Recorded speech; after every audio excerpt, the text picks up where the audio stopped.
Morning, everybody. Please, this will have to continue, right?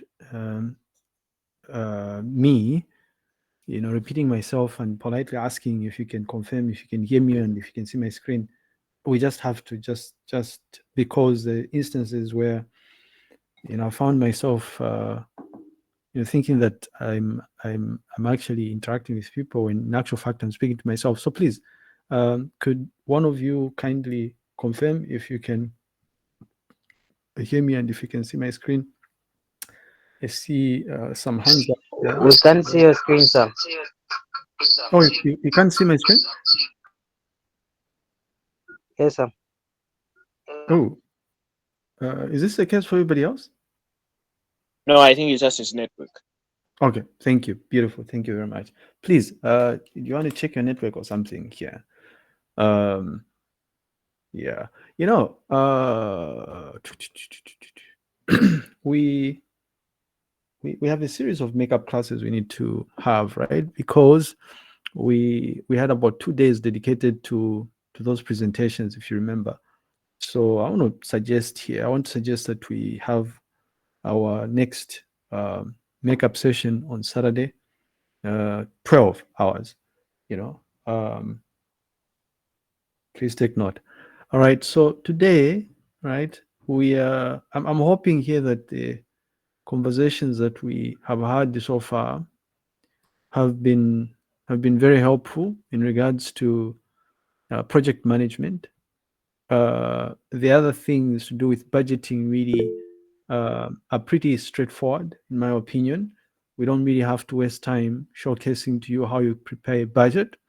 But what you do is you look at some example projects that I've shared with you to draw inspiration in regards to how you put together a budget. In essence, the budget is just an enumerated list of it just would be, I'm going to show you something here, an enumerated list of important items and associated costs linked to your project.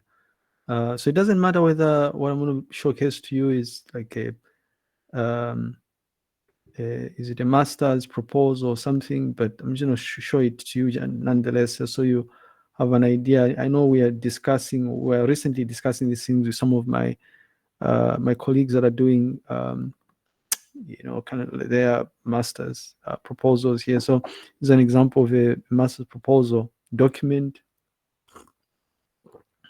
It's a Master of Science in Computer Science project proposal. It doesn't matter whether the proposal is in mass communication, in history. The idea is the same, I suppose. You notice here, right? He has a Gantt chart, very weird Gantt chart here. But somewhere at the end here, he has a budget as well, right? This is what we're talking about here. And according to Somo, for him, the sort of things that he's identified as um, important items that should have associated costs here is stationary, internet access, for research and training AI models, movement, you know, and then the publication costs as well. So according to him, for the next 1.5 years, maybe 2 years, he anticipates he's going to spend about 17,300 kwacha or something. If we look at, let's look at what Fraser Nyambe has done. Fraser Nyambe is, again, a master's student. Um, and you notice in his case, maybe the budgeting is somewhat different, and rightfully so, right? Because these people are working on vastly different topics. The approaches that they're going to use, that they're proposing to use, are completely different, right? So if we were to look at the budget section for Fraser's total is about 14,500. He anticipates he's going to have to purchase, kind of devices and resources. There's transport, virtual interactions, publications, associated costs for ethical clearance approval, and other miscellaneous expenses. So in essence, what we're trying to hint at here is that when you're putting together a research proposal document, um, the the thing to do with the budget is you identify. Is another master's student, Henry. Um, uh, And you notice for him, his budget is as follows, right? His total is about 17,000. So his bundles, ethical clearance, preparation, whatever it is calling this, data collection, traveling costs, and then research publication fees. So in essence, what we expect you to do in your proposal is you can just add kind of like a table, right, that has maybe columns for the item, the budget item, the description of the budget item, and the estimated cost. That should be sufficient. I saw a hand up.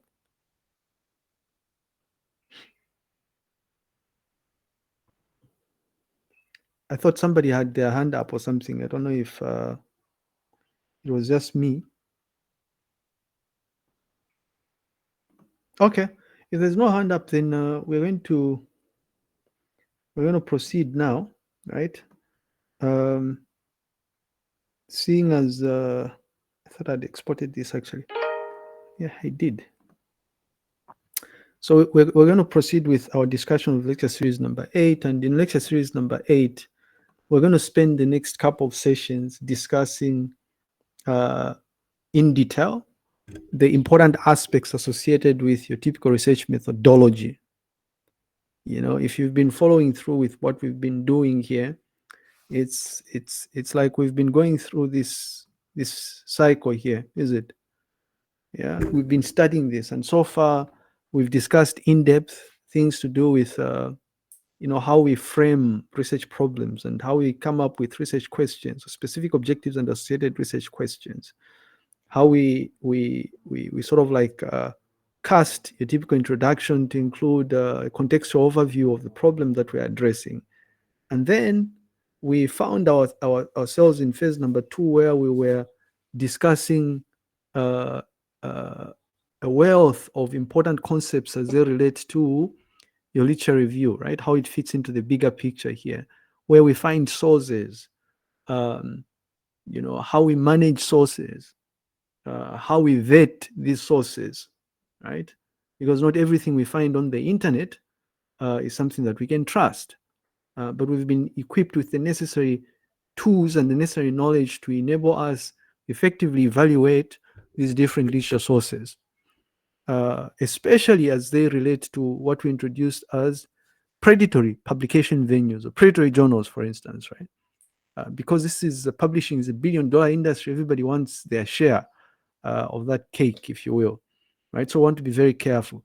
And then we paused a little because we needed to discuss things that have nothing to do with this 7-step research process we discussed, but something that's important nonetheless. So we've spent the last couple of sessions discussing project management centric concepts. Anyway, so we're back now, and what we're going to start doing in this lecture series, and this you notice I'll upload this. I think I've already uploaded. I don't know if I haven't, but you want to be on the lookout on the various versions of files on the Moodle. This is going to be a moving target.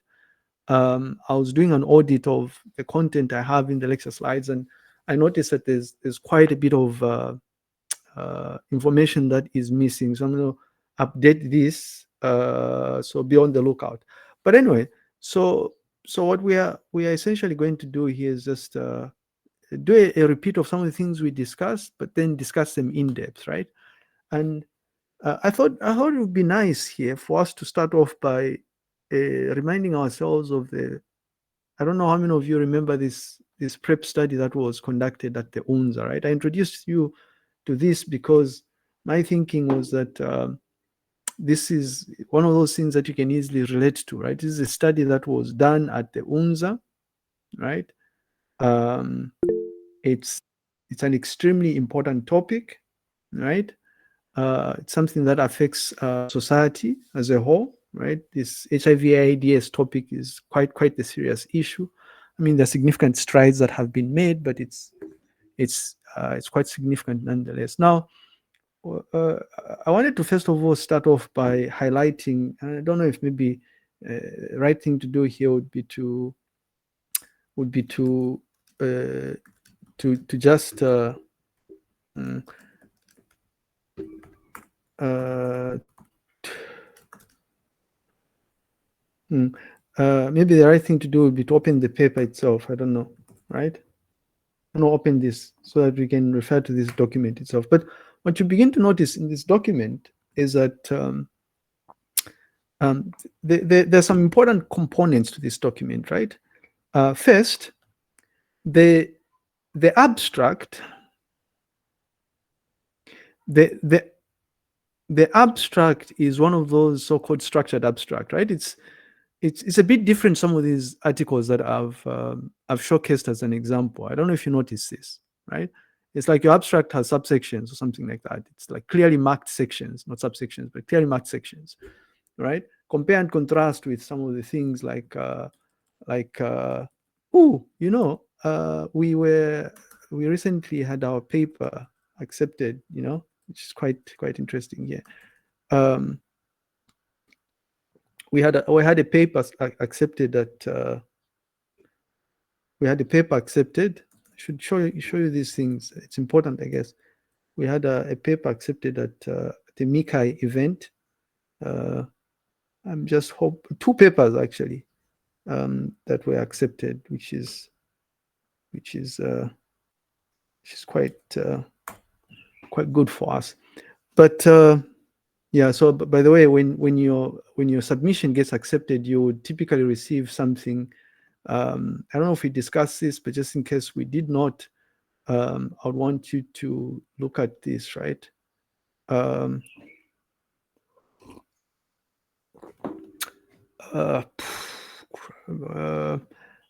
me and Miraso. So you receive something like this, right? Decision about your work or something. So it's like, we're pleased to inform you that your submission has been accepted and stuff, and then they'll give you details on what sort of changes you're supposed to make or something like that, right? But the point I wanted to put across is, if you look at some of these papers that we've used as case examples, you'll notice that the abstract is not really, it's a huge chunk of text, right? No punctuation whatsoever. There are no paragraphs and all those things in here. Like a huge chunk of text. So this is 250 words represented as like a single chunk of text. However, what you begin to notice is that for this publication venue, right? This is Health Science Reports, right? Published by Wiley. It turns out that they probably have guidelines that require authors to structure their abstract. Now, if you look at this abstract, right, it's structured in such a way that the summary includes some contextual overview, right? Background and aims. And then you have so-called methods. And then you have highlights of results. It's almost like the structured abstract is supposed to be presented in such a way that you're summarizing all the important components of the paper, except for literary review. Remember, your paper will have one introduction, right? I don't know if you remember this, but your paper will have something like this. 1, introduction, right? 2, literary review. 3, methodology, typically. Not all the time, but typically. 4, results. 5, discussion. 6, conclusion, right? These are key elements here. Now, if you look at this structured abstract, it's like they're saying include the summary of the things that are in your introduction, because this is where you typically put your problem statements and your research objectives, the specific objectives and research questions, right? Include the methodology, include the results, right? In other words, it's almost like they're saying, in your abstract, just provide us details of what is in the paper as it relates to what you did, right? So the idea, the methods, and the results. Now, it turns out that in lecture series number 8, our focus of attention is the things that you will find as it relates to this paper, the things that you will find in this portion first, in the abstract, where you have methods, right? If you read this, right, just reading this gives you an idea of the methodological approach used. Just look at the first sentence. 300, isn't that supposed to be and 46, but 346 students participated in this cross-section study at UNZA between March and June 2021. Now, you didn't participate in this. I guess you were not yet at UNZA by then. Right? Already here, if you look at that sentence, it's summary quite right. The details obviously in the section 3, the methodological section here. But you can pick out quite a bit of information just by reading the first sentence. Right? I mean, some of the things we haven't discussed, but you have an idea here. They collected responses, right? We don't know how they collected responses. It's probably not, it's detailed in the second sentence here. They're saying a previously validated questionnaire assessed willingness to use PrEP. So in other words, they're saying the study was conducted in such a way that the methodology was such that they used a questionnaire to collect the data. And this questionnaire, the data was collected from 346 participants who are students at the University of Zambia. If you unpack this, right? If we were to unpack this, not if you unpack this, but if we were to unpack this, we begin to notice that there are certain important methodological components to this very short statement here. I don't know how I'm going to do this here, but maybe sentence by sentence. Or maybe just using this again. I cannot just write this here. It's like study setting, right? A cross-section study at UNZA. So a study setting was what? It was UNZA. What else is there? Target population. And now this is not very detailed in the abstract itself, but we see here that the target population were students, right? Students. Right. What else? It's like sampling, or I'll just call this sample size. 346 students. Right? What else is there? They're telling us that measurement instrument. What did you use to collect the data? Because crucial to research is collecting data. So it's like, what did you use to collect the data? We used the questionnaire. What type of study, right? I'm going to call this study design. What type of study was this? It's a snapshot, is it? A cross-section study, right? It's like they went out there and said, we're going to sample a population at a single point in time, right? It's a cross-section study, which is the reason why they're explicitly indicating the point in time when they collected this data, right? 3 months, right? May through to June or something. What else is there? In terms of methodology here, they're showcasing again in terms of the metrics that they used. When you're collecting data, when you're collecting data, you have got to specify the things, right, that you are collecting. What were you measuring in this particular case? So they're saying here they were assessing willingness, right, to use PrEP. In fact, in terms of the instead of metrics here, I'll just say variables here. And variables, if you remember, we had a discussion centered around dependent variables or something, right? And then you had dependent variables and independent variables. The things that you're measuring and the things that you are tweaking, right? Adjusting to see if there's an effect, a corresponding effect in the changes, right? Multivariate logistic regression analysis was employed. This is data analysis, right? So if you come here, data analysis, multivariate logistic regression was used, right, to determine factors associated with willingness. Again, this is still data analysis. They're indicating the threshold that we're using to assess statistical significance, right? Is a threshold of 0.05. So you notice that in just 3 sentences, these authors, 3 or 4 sentences, these authors have provided us with important information as it relates to the methodology. In addition to what you have in the abstract for this particular paper, we begin to notice that somewhere in the details of the paper itself is going to be a dedicated section. This is a bit weird here, but there's going to be a dedicated section that outlines the methodological approach. Now, this thing will manifest itself in so many different ways, right? In this particular case, they're calling it method and materials. I personally would have called it methods, because it's not methods and materials instead of method and materials. I know what that is here. But in this paper of ours, we called this what? We called this methodology. Some people may call it procedures and methods or methodological approach, right? Doesn't matter. The idea is the same here. Yeah.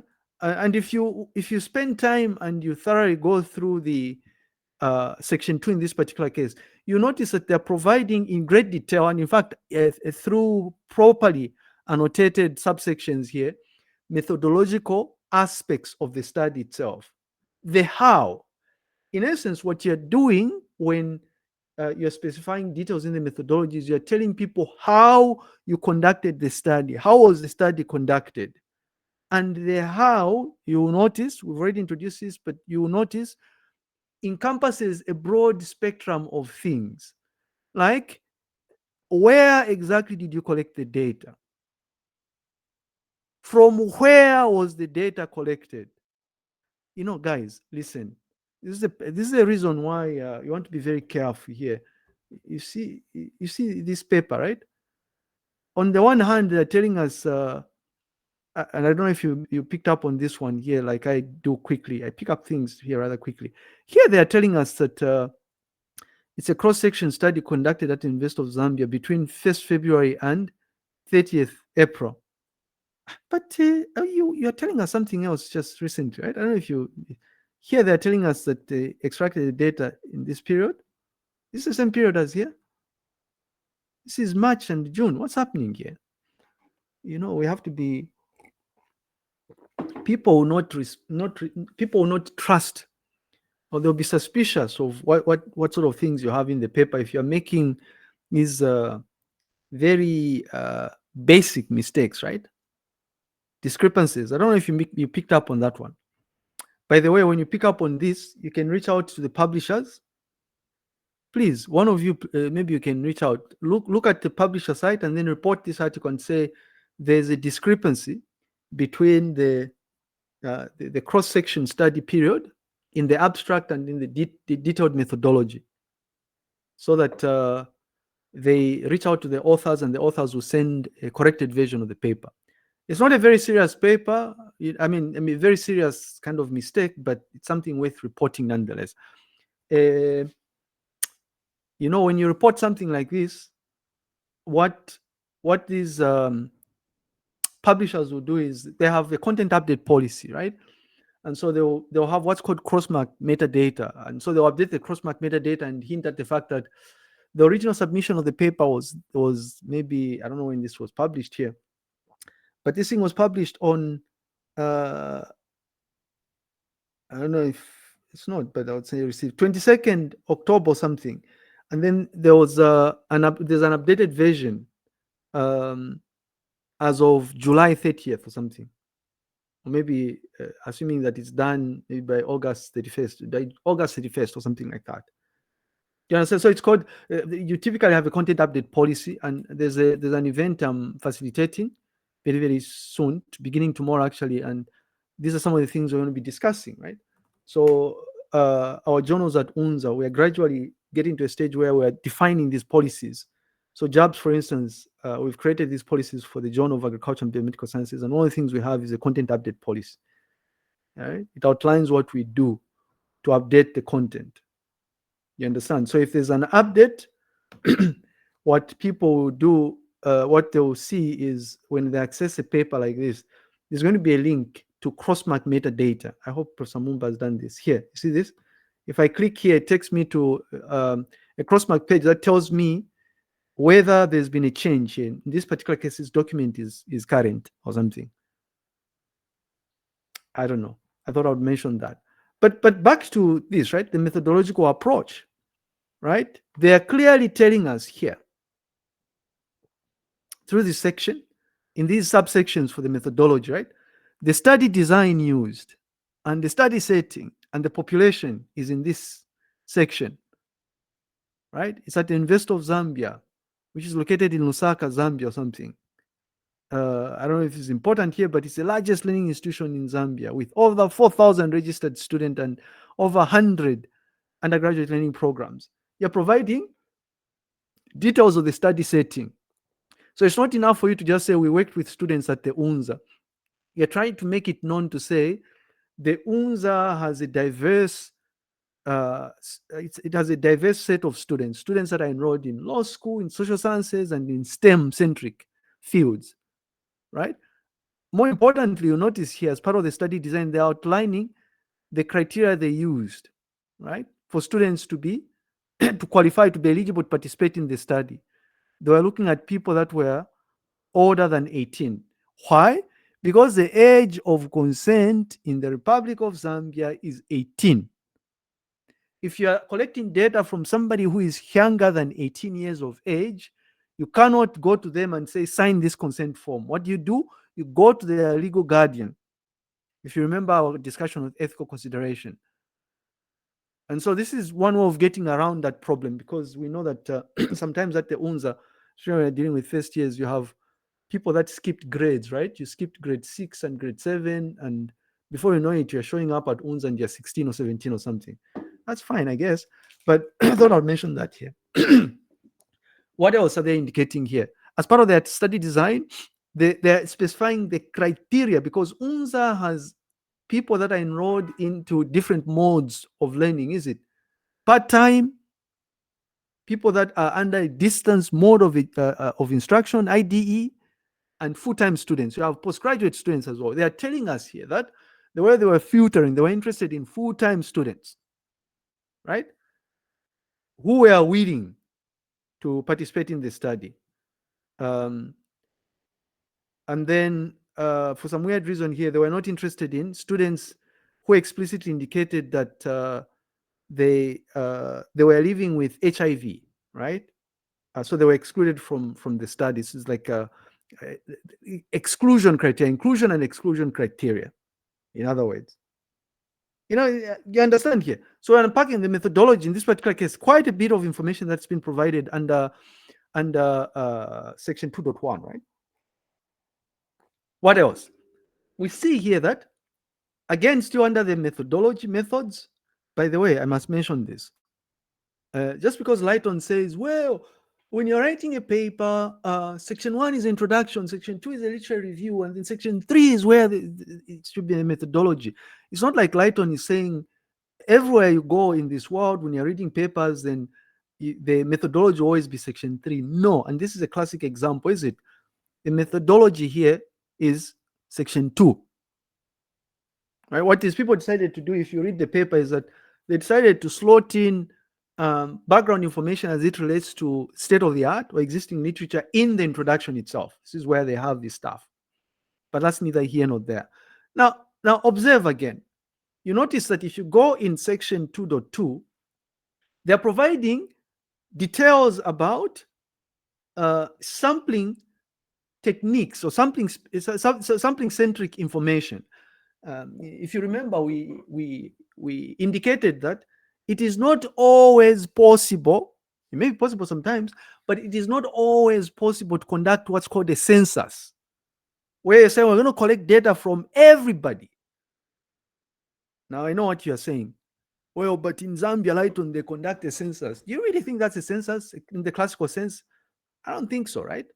Like a census means you're going to go to each and every person and collect data, right? So if we said we conducted a census with full-time students at the University of Zambia and we distributed a questionnaire, what people will be expecting is all students at the UNZA who are full-time undergraduate students must respond to that questionnaire. Very difficult to accomplish. a census. It's costly, it's expensive, it's time consuming. So what do? You sample, right? You say, because it's not realistically possible for us to collect data from everybody, all the entities, we are going to get a representative sample. Now, getting a representative sample entails that you use various strategies as they relate to what is going to be the size of this representative sample. They're telling us here that the students were about 4,000, right? From the 4,000, how many are you going to sample? That's one thing, right? So a sample size. The other thing is, if you determine the sample size, like in this particular case, they determined that using the formula, predefined formula, they were targeting a minimum or a sample size of 385 students. So if you're targeting 385 students and you have a pool of 4,000 students, how exactly are you going to select the 385? You understand? Are you going to just randomly go around and just pick people, right? First come, first serve basis until you hit the 385 mark? Or are you going to use some really interesting technique where you stratify, right? You make sure that there's representation from all the schools, because these 4,000 students at the UNZA will come from education, School of Education. They'll come from natural sciences, natural and applied sciences, mines, engineering, nursing, sciences, medicine, the whole 9 yards, GSB, Graduate School of Business. So the question is, if you're picking 385, are you just going to go to the School of Education because it's easy for you to get participants and because there are a lot of students there and just pick 385? Or are you going to do this in such a case, in such a way that because you know that the UNZA has, you do your due diligence, you do your groundwork, and you realize, oh, the UNZA has 13 schools. Okay. If the UNZA has 13 schools, then maybe what I would do is I would target to get a representative sample from each of the 13 schools. So I want to go with at least 30 students from School of Education, right? 30 from natural and applied sciences, 30 from mines, 30 from that, right? 30 from engineering. I'm stratifying.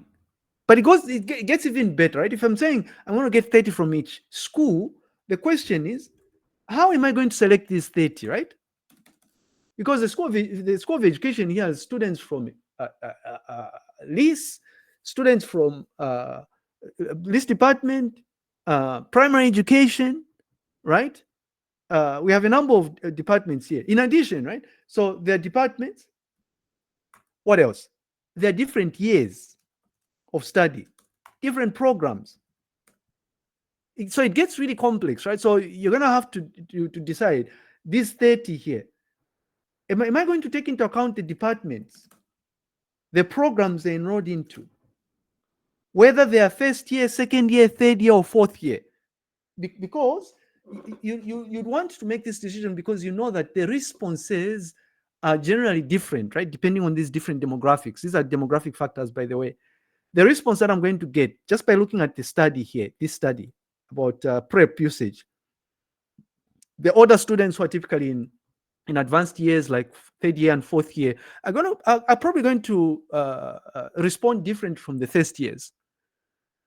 So for my study to make sense, I would have to take into account all these different things. Now we'll get to discuss stratified sampling, random sampling, convenience sampling, and all these things. But the point I'm trying to put across here is that you're going to have to make an important decision on what sort of sampling technique you're going to use. Observe here, what are they telling us? Random numbers. So they used random sampling with a bit of stratification based on, so they stratified by program and by year of study.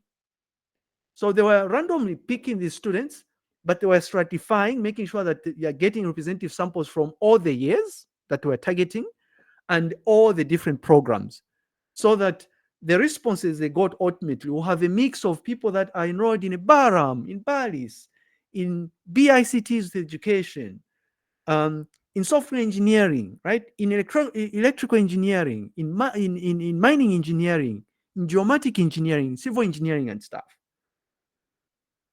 Right? So in terms of stratification, point I'm trying to put across is that, sorry, in terms of sampling, you make a decision on the size of the sample and the technique you're going to use to get the sample you're interested in, the sample size. Then we're going to discuss these things here. What else is there? Well, maybe in here, I know they're talking about sampling and sample size, but you notice that they slotted in details of the measurement instrument. If I were part of the group of individuals that were writing this paper, I probably would have proposed that we, not that it's an important thing here, it's okay, that's the way it is, but this, what you have here, is the measurement instrument, is it? We sent out questionnaires, information sheets, and blah, blah, blah, with links to a Google Forms document. What they're talking about here is a measurement instrument, right? Measurement instrument that was used. And then they're telling us here, because the details that are in blue here, they have nothing to do with this sampling here, if you think about it, right? And then they're indicating that reminders were sent out every week to those who had not responded for the previous 3 consecutive weeks. You know, getting responses is hard. Huh? Getting responses is extremely, extremely hard. I must show you the pain we've had to go through here. Anyway, I'll use this as an example very, very soon. Anyway, there's one of the papers that was accepted at the MICAI satellite event here. I hope we're given funding to travel to SOAR, right? One of my colleagues probably going to travel there and present. But we had trouble eliciting responses. We are targeting health practitioners in Zambia. And I'm going to show you this actually. EMIZ. I'm going to show you this. I must show you this because we had a lot of we had trouble here, a lot of trouble here in terms of I want to showcase the pain that we had to go through here. You know, if you notice here, Dr. Chiwuta was at this point trying to see if he could elicit feedback from some old class WhatsApp group or something he was a part of, right? We're getting consent here. I was getting consent here at this point. If you notice, this was me saying, I don't know at what point I was. Anyway, it's gone back anyway, but that's fine. So we had trouble, and we are targeting a certain number, right? And the study I'm talking about is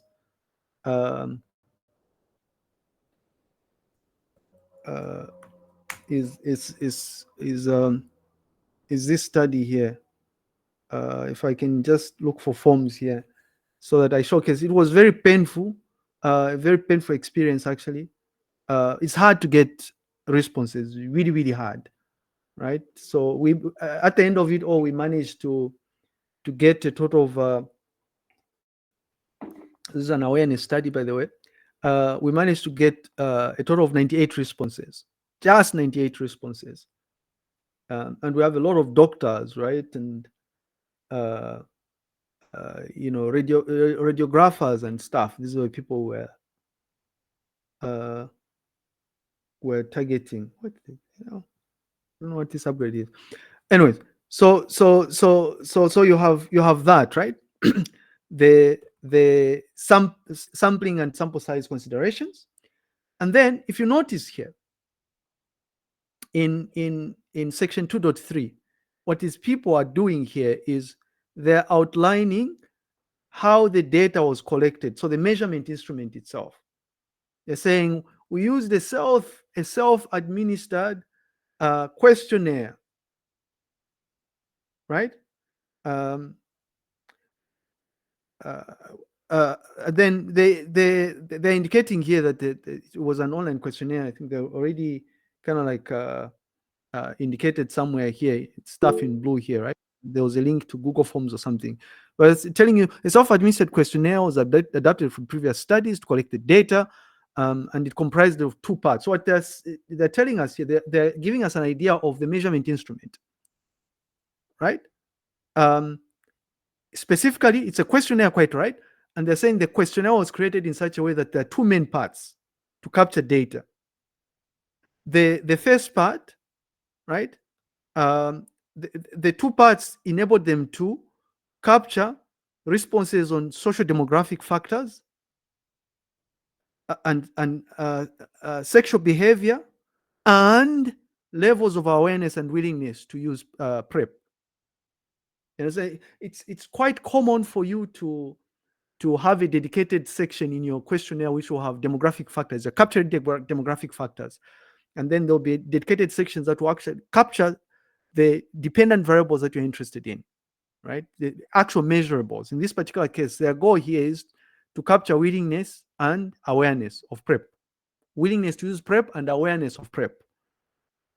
But they're anticipating beforehand during the design that there are certain important social demographic factors that may influence these responses, right? Including sexual behavior, I guess, in this particular case. So if we go to the instrument itself, we can notice in the table here, the social demographic factors they're talking about here is age range. We're capturing the age range of people, their gender. And we'll discuss this, but you're capturing these demographic factors because you're anticipating that responses are going to vary based on age. People who are much younger are going to give you different, you're anticipating, it's not always the case, but you are hypothesizing that there's going to be a difference between responses you get from younger people when compared with older people in terms of age. The responses you're going to get are going to be different when you compare males and females. The responses you're going to get, you're anticipating, are going to be different based on whether somebody is in first year, second year, third year, fourth year, fifth year, sixth year. The responses are going to be different based on whether somebody is enrolled in a social science field or program or a STEM program. I don't know about that. The responses are going to be different based on whether somebody is on campus accommodation or is off campus.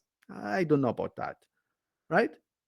And then you anticipate that the differences perhaps may be different based on whether somebody shares an apartment or a room with somebody else. So they have a roommate, or maybe they live alone or something. I don't know about this one here, especially in Zambia. They were anticipating that the responses are going to vary based on whether somebody is Christian or not Christian or something. If it was a place like perhaps Kenya where you have Muslims, or Tanzania where you have Muslims, I would understand this, right? I don't know about this. And then what they have here is the actual things that they're measuring here in terms of source of information about PrEP, right? Because they're looking at measuring awareness. And we'll have a discussion about how you unpack these things, because you don't just have a single questionnaire item that asks, are you aware about PrEP? Nobody does that, right? You are unpacking awareness. In this particular case, awareness is linked to where you're getting information about PrEP. Is it from like media, for instance? Is it from health workers? Have there been friends or relatives that have told you about this, for instance, right? And quite interesting results here, if you notice, is it? Quite interesting results here. It looks like the vast majority of people. What is this? 27 and total population and willingness. It looks like the majority. There's quite a number of people that got information on and about PrEP from health workers, right? We can already start drawing conclusions here. If Ministry of Health has been conducting campaigns here, they should continue, because obviously information is getting through to the masses, right? Anyways, so social demographic factors, right? Yeah, is that a question? Please, do you want to? Yes, sir. It's a question.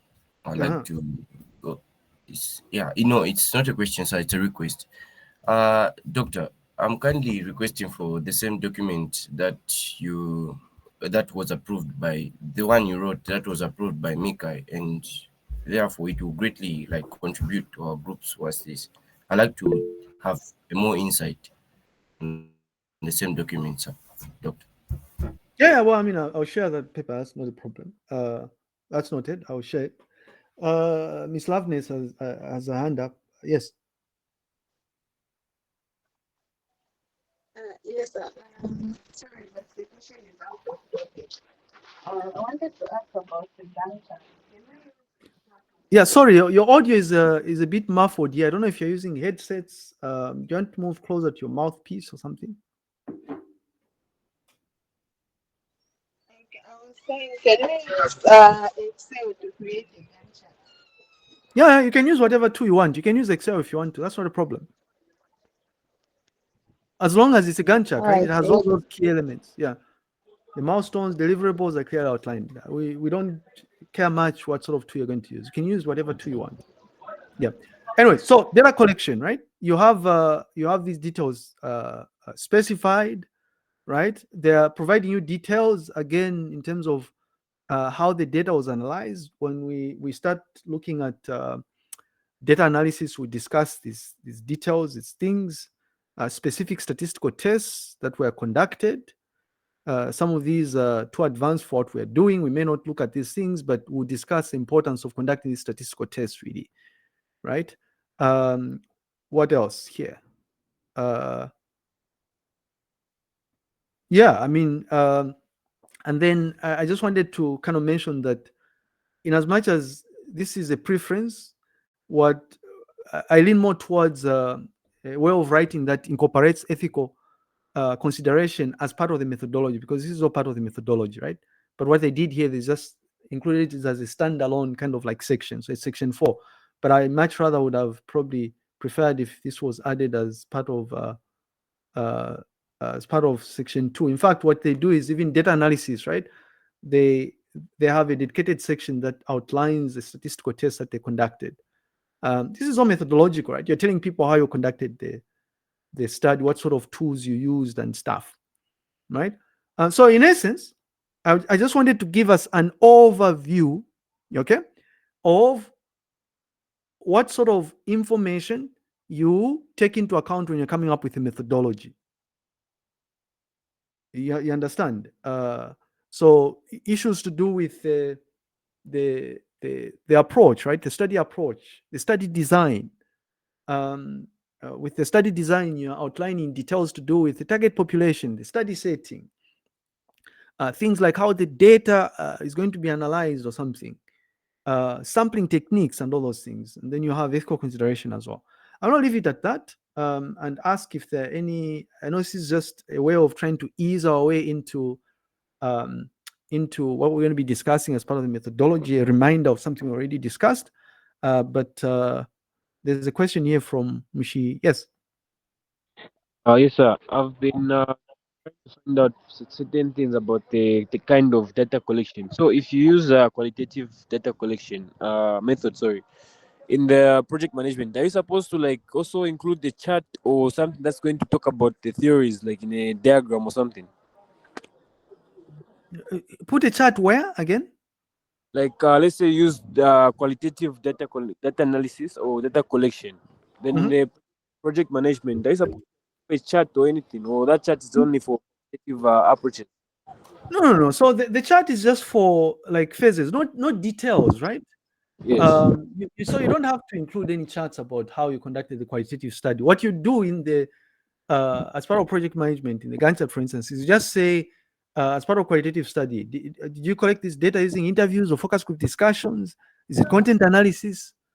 So if it's interviews, for instance, you include specifics. Say we are going to conduct interviews for 2 weeks or for 1 week, and then we're going to analyze the interview. We're going to analyze the interview transcripts. We're going to interpret the data. That's all.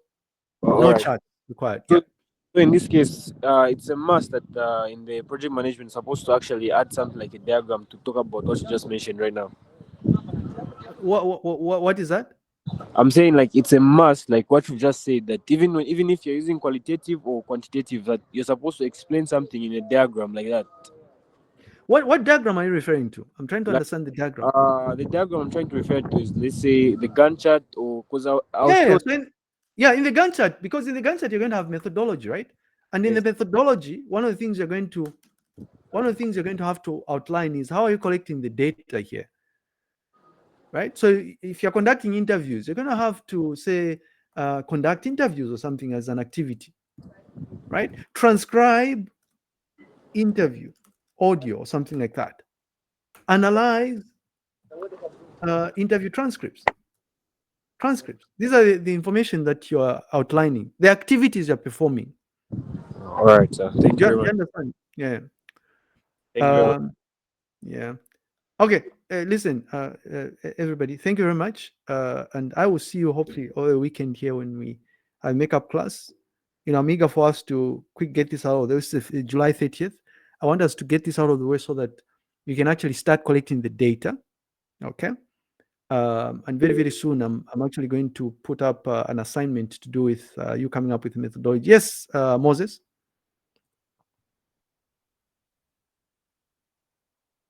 Okay, maybe it was a mistake. All right. Thank you very much, everybody, and enjoy the rest of your Wednesday. Bye for now.